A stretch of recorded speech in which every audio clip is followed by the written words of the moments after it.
Karl Marx, A Guerra Civil na França, editora Boitempo, edição 2011, coleção Marx e Engels. Primeira mensagem do Conselho Geral sobre a Guerra Franco-Prussiana aos membros da Associação Internacional dos Trabalhadores na Europa e nos Estados Unidos, páginas 21 a 26.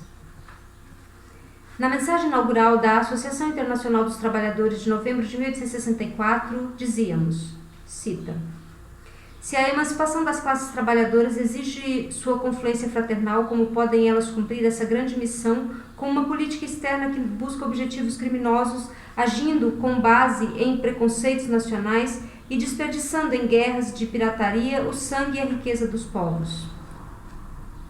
Fim da citação. Definíamos nos seguintes termos a política externa reivindicada pela Internacional: exigir que as leis simples da moral e da justiça que devem governar as relações dos indivíduos privados sejam adotadas como as leis supremas das relações entre as nações. Não é de admirar que Luís Bonaparte, que usurpou seu poder ao explorar a luta de classes na França e o perpetuou por meio de guerras periódicas no estrangeiro, tenha desde o início tratado a Internacional como um perigoso inimigo. Na véspera do plebiscito, nota da tradução, o plebiscito foi convocado por Napoleão III em 7 de maio de 1870 e visava confirmar algumas mudanças liberais da Constituição pretendidas pelo governo, assim como armar um espetáculo de apoio popular ao Império. As sessões da Internacional defenderam a abstenção do voto. Ele ordenou um ataque contra os membros do Comitê Administrativo da Associação Internacional dos Trabalhadores por toda a França, em Paris, Lyon, Rouen, Marselha, Brest, etc., sob o pretexto de que a Internacional era uma sociedade secreta envolvida em algum complô para seu assassinato, pretexto que logo depois foi exposto em sua total absurdidade por seus próprios juízes. Qual foi o verdadeiro crime das seções francesas da Internacional? Elas disseram ao povo francês, pública e enfaticamente, que votar o plebiscito era votar pelo despotismo no interior e pela guerra no estrangeiro. Foi uma obra dela, de fato, que em todas as grandes cidades e em todos os centros industriais da França, a classe trabalhadora tenha se levantado como um só homem para rejeitar o plebiscito. Infelizmente, a balança foi inclinada pela pesada ignorância dos distritos rurais. As bolsas, os gabinetes, as classes dominantes e a imprensa da Europa celebraram o plebiscito como uma assinalada vitória do imperador francês sobre a classe trabalhadora francesa. E foi o sinal para o assassinato, não de um indivíduo, mas de nações. A trama da guerra de julho de 1870 não foi senão uma edição emendada do Coup d'État, nota da tradução, golpe de Estado, de dezembro de 1851. À primeira vista, a coisa pareceu tão absurda que a França não quis levá-la realmente a sério. Ela preferiu acreditar no deputado que denunciara as falas ministeriais sobre a guerra como uma mera manobra de especulação na Bolsa. Quando, em 15 de julho, a guerra foi, enfim, oficialmente anunciada ao Corpo Legislativo, nota da tradução, Corpo Legislativo, a oposição inteira recusou-se a votar os subsídios preliminares, mesmo Thiers a chamou de detestável.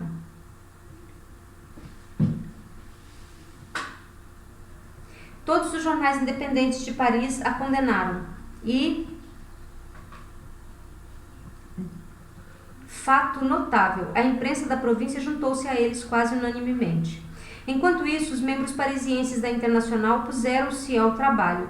No Réveillon de 12 de julho, eles publicaram o seu manifesto aos trabalhadores de todas as nações, do qual extraímos as passagens seguintes. Uma vez mais, dizem eles, cita: sob o pretexto do equilíbrio europeu, da honra nacional, a paz do mundo é ameaçada por ambições políticas. Trabalhadores da França, Alemanha e Espanha, unamos nossas vozes em um só grito de reprovação contra a guerra. A guerra, por uma questão de preponderância ou de dinastia, não pode, aos olhos dos trabalhadores, ser mais do que uma absurdidade criminosa.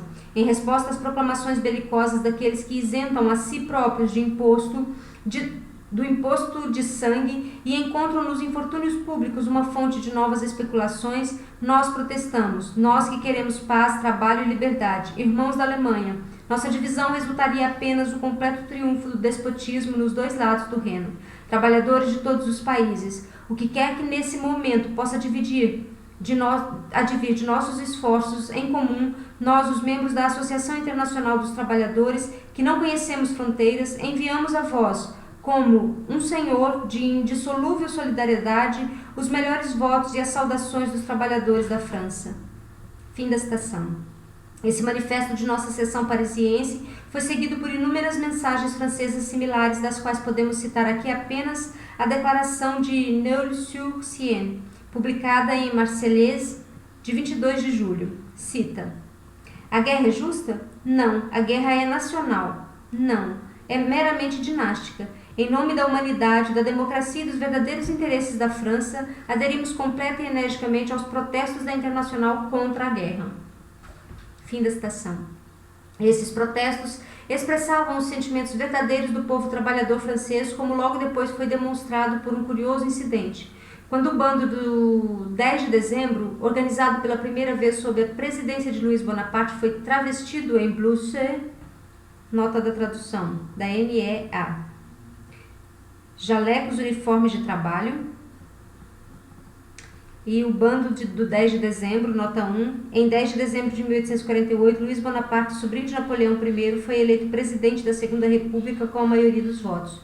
Um forte apoio lhe foi dado, depois das eleições, por uma sociedade secreta bonapartista a qual Marx se refere como bando do 10 de dezembro. E lançado às ruas de Paris, para encenar as contorções da febre guerreira. Os verdadeiros trabalhadores dos subsídios surgiram como manifestações públicas pela paz tão arrebatadoras que Pietri, o prefeito de polícia de Paris, considerou mais prudente cancelar imediatamente todas as futuras políticas de rua, sob a alegação de que o verdadeiro povo de Paris já havia dado razão suficiente ao seu contido patriotismo e ao seu exuberante entusiasmo bélico. Seja qual for o desenrolar da guerra de Luiz Bonaparte com a Prússia, o dobre fúnebre do Segundo Império já soou em Paris. O Império terminará como começou, por uma paródia. Mas não nos esqueçamos de que foram os governos e as classes dominantes na Europa que permitiram a Luiz Bonaparte encenar por 18 anos a farsa feroz do Império restaurado. Do lado alemão, a guerra é uma guerra de defesa. Mas quem pôs a Alemanha na necessidade de se defender? Quem criou as condições para que Luiz Bonaparte travasse a guerra contra ela? A Prússia. Foi Bismarck quem conspirou com aquele mesmo Luiz Bonaparte a fim de esmagar internamente a oposição popular e anexar à Alemanha a dinastia Hohenzollern. Tivesse a Batalha de Sadowa sido perdida ao invés de vencida, os batalhões franceses teriam inundado a Alemanha como aliados da Prússia. Após sua vitória, chegou a Prússia a cogitar por um só momento em opor uma Alemanha livre a uma França escravizada? Justamente o contrário. Enquanto preservavam cuidadosamente todas as belezas nativas do seu velho sistema, ela lhe adicionou todos os truques do Segundo Império, seu verdadeiro despotismo e seu democratismo de fachada, seus ilusionismos políticos e seu embuste financeiro, sua fraseologia altaneira e suas prestidigitações rasteiras. O regime bonapartista, que até então só florescera de um lado do Reno, tinha agora a sua limitação do outro lado. De tal estado de coisas, o que poderia resultar senão a guerra? Se a classe trabalhadora alemã permitir que a guerra atual perca seu caráter estritamente defensivo e degenere em uma guerra contra o povo francês, a vitória ou a derrota se mostrarão igualmente desastrosas. Todas as misérias que se abateram sobre a Alemanha após suas guerras de independência renascerão como uma imensidade acumulada. Porém, os princípios da Internacional estão largamente disseminados e muito firmemente enraizados no interior da classe trabalhadora alemã, para que se conjure um desfecho tão triste. As vozes dos trabalhadores franceses ecoaram na Alemanha. Uma reunião massiva de trabalhadores, ocorrida em Brunswick, em 16 de julho, expressou seu pleno acordo com o Manifesto de Paris, rechaçou a ideia de um antagonismo nacional contra a França e rematou suas resoluções com estas palavras, cita: somos os inimigos de todas as guerras, mas acima de tudo das guerras dinásticas. Com uma tristeza e uma dor profundas, temos de suportar uma guerra defensiva como um mal inevitável, mas conclamamos ao mesmo tempo a classe trabalhadora alemã inteira a tornar impossível o retorno de tamanha desgraça social, reivindicando para os próprios povos o poder de decidir sobre a paz e a guerra, e tornando-os assim senhores de seus próprios destinos. Fim da citação. Em Chemnitz, uma reunião de delegados apresentando 50 mil trabalhadores, ou representando 50 mil trabalhadores saxões, adotou por unanimidade a seguinte resolução, cita: em nome da democracia alemã e especialmente dos trabalhadores que constituem o Partido Social Democrata, declaramos a guerra atual como uma guerra exclusivamente dinástica. Estamos felizes em apertar a mão fraternal a nós estendida pelos trabalhadores da França, atentos à palavra de ordem da Associação Internacional dos Trabalhadores, proletários de todos os países, univos. Não devemos nunca nos esquecer de que os trabalhadores de todos os países são nossos amigos e que os déspotas de todos os países são nossos inimigos. Fim da citação. A seção berlinense da Internacional também respondeu ao Manifesto de Paris. Apoiamos de corpo e alma o vosso protesto. Solenemente prometemos que nem o toque dos clarins, nem o rugir do canhão, nem a vitória, nem a derrota nos desviará de nosso trabalho comum pela união dos filhos do labor, de todos os países. Nota da tradução no original Children of Toil. Que assim seja. No pano de fundo dessa peleja suicida, deixe-se entrever a figura sinistra da Rússia. É um sinal funesto que o chamado para a guerra presente tenha sido dado no exato momento em que o governo moscovita concluir as suas estratégicas ferrovias e já começa a concentrar tropas em direção a Prut. Nota da tradução: o rio Prut, que percorre parte da fronteira entre a Romênia e a Rússia. Quaisquer que sejam os sentimentos de aprovação a que os alemães possam justamente pretender em uma guerra defensiva contra a agressão bonapartista, eles os poderiam ou perderiam tão logo permitissem ao governo prussiano apelar aos cossacos ou deles aceitar ajuda. Que eles recordem que depois da sua guerra da independência contra o primeiro Napoleão, a Alemanha permaneceu por várias gerações prostradas aos pés do czar. A classe operária inglesa estende uma mão fraternal aos povos trabalhadores da França e da Alemanha. Ela está profundamente convencida de que, seja qual for o desenrolar da horrível guerra que se anuncia, a aliança das classes trabalhadoras de todos os países acabará por matar a guerra. O próprio fato de que, enquanto a França e a Alemanha oficiais se precipitam em uma luta fratricida, os trabalhadores da França e da Alemanha trocam mensagens de paz e de amizade, esse fato grandioso, sem paralelo na história do passado, abre a perspectiva de um futuro mais luminoso. Ele prova que, em contraste com a velha sociedade, com as suas misérias econômicas e seu delírio político, uma nova sociedade está a se desabrochar. Uma sociedade cuja regra internacional será a paz, porque em cada nação governará o mesmo princípio, o trabalho. A pioneira dessa nova sociedade é a Associação Internacional dos Trabalhadores. Conselho Geral: Robert Aplegar, Martin J. Boone, Fred Brandinick, Crowell Stepney, John Ellis, William Ellis, George Harris, Fred Lessner, Legreslier, W.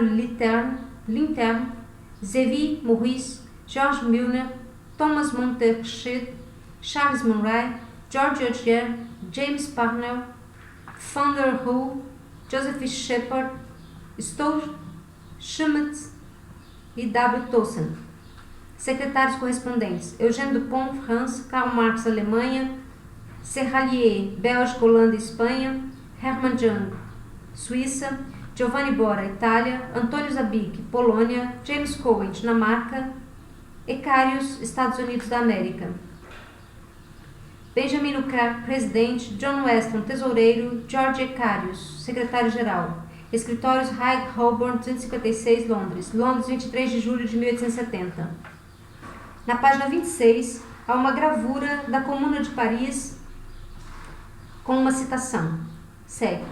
A Comuna era formada por conselheiros municipais escolhidos por sufrágio universal nos diversos distritos da cidade, responsáveis com mandatos revogáveis a qualquer momento. Dos membros da Comuna até os postos inferiores, o serviço público tinha de ser remunerado com salários de operários. Páginas 56 a 57, que será lida posteriormente.